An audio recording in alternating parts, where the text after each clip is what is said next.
Antonio Toni Cicciarelli nació en Italia en la década de 1940, en plena posguerra, en un país marcado por tensiones sociales y políticas. Desde joven, Toni mostró una habilidad extraordinaria para el arte, especialmente para copiar y reproducir obras con una precisión que confundía incluso a los expertos. Su sueño era convertirse en un pintor reconocido, pero la falta de oportunidades y apoyo en los círculos artísticos lo empujó hacia un camino diferente.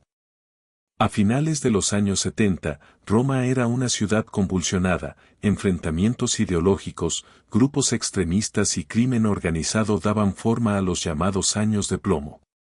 En ese contexto, Toni se encontró con personajes del bajo mundo que vieron en su talento algo más que arte, vieron una herramienta útil para sus propios fines. Su capacidad no solo para reproducir cuadros famosos, sino también para falsificar documentos y firmas, lo llevó a entrar en contacto con la Banda della Magliana, una organización criminal que operaba en la sombra de la capital italiana. A partir de ese momento, la vida de Toni dejó de ser la de un pintor frustrado y se transformó en la de un hombre cuyo talento sería usado para fines que iban mucho más allá del lienzo, desde pasaportes falsos hasta documentos políticos estratégicos. Este giro marcó el inicio de una trayectoria que lo llevaría a convertirse en una figura ambigua entre el arte y el crimen organizado. En 1978, Italia vivió uno de los episodios más traumáticos de su historia moderna, el secuestro del ex primer ministro Aldo Moro por parte del grupo extremista Brigadas Rojas. Este acontecimiento mantuvo al país en vilo durante semanas, generando un clima de tensión política e incertidumbre. Durante esta crisis, circuló un comunicado falso que aseguraba que Moro se había suicidado en cautiverio y que su cuerpo había sido abandonado en el lago della Duchessa. La difusión de este mensaje confundió a las autoridades y al público, complicando aún más la situación. Más tarde se pudo confirmar que Toni Cicciarelli había sido quien elaboró ese comunicado falseado, no por ideología política, sino porque su habilidad técnica lo convirtió en una pieza aprovechable por sectores interesados en moldear la percepción pública sobre los hechos.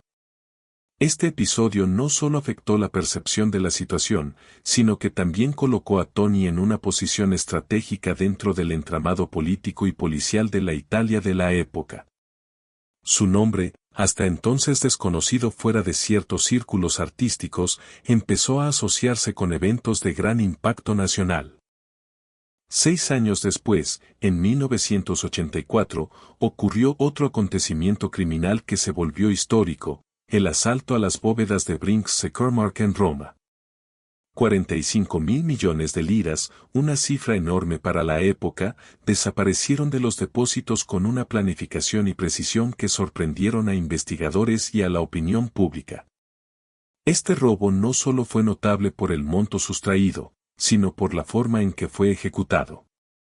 En la escena del crimen, se encontraron elementos falsos, incluyendo materiales diseñados para desorientar a las autoridades, como si alguien quisiera deliberadamente confundir a los investigadores, algo que recordaba a las técnicas de Toni en el comunicado sobre Moro.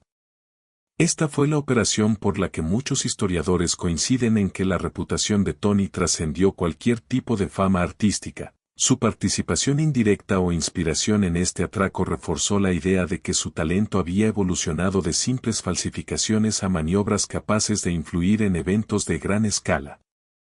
A diferencia de la versión dramatizada de la película, la historia real de Toni no termina con una fuga o una redención triunfal. Menos de 6 meses después del robo de Brinks, Cicciarelli fue asesinado en Roma en un ataque todavía rodeado de misterio. Su muerte fue violenta y rápida, varios disparos le arrebataron la vida, dejando preguntas sin responder sobre quién ordenó el asesinato y por qué motivos precisos.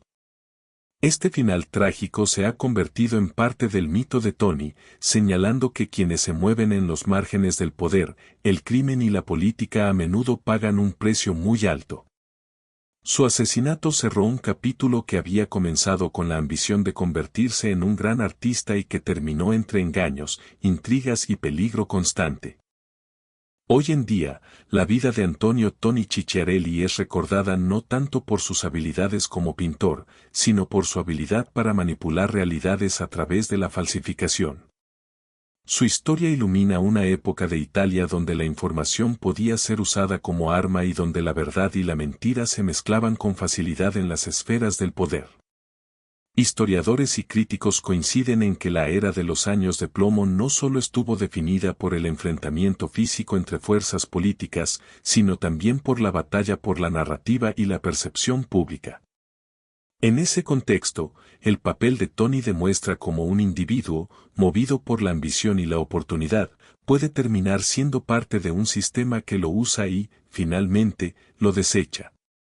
Su historia real no es un cuento de héroes ni de villanos claros, sino una advertencia: cuando el talento se mezcla con la manipulación y el poder, las consecuencias pueden trascender generaciones y permanecer como advertencia histórica.